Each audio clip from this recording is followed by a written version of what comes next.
In 1925, Winston Churchill, then Chancellor of the Exchequer, returned Britain to the gold standard at the pre-war exchange rate.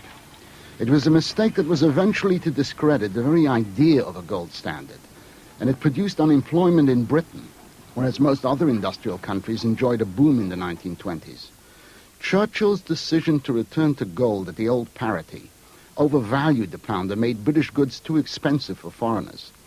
In the Economic Consequences of Mr. Churchill, a pamphlet of 1925, Keynes argued that the only way to make gold at the old parity stick was to force the prices down by a policy of dear money or high interest rates.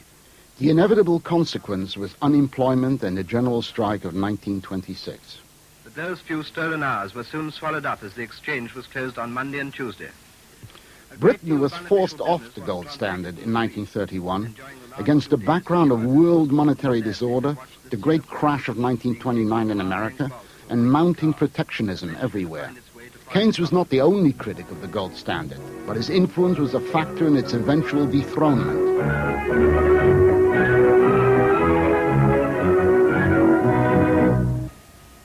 We must free ourselves from the bondage of old ideas.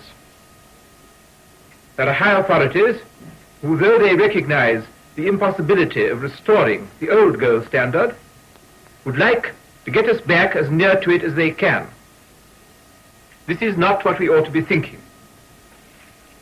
We ought to fix the future value of our money on foreign markets so as to be stable and at the same time in right adjustment with our wages, our national debt, and so forth. It is a wonderful thing for our businessmen and our manufacturers and our unemployed to taste hope again. But they must not allow anyone to put them back in the gold cage where they have been pining their hearts out all these years.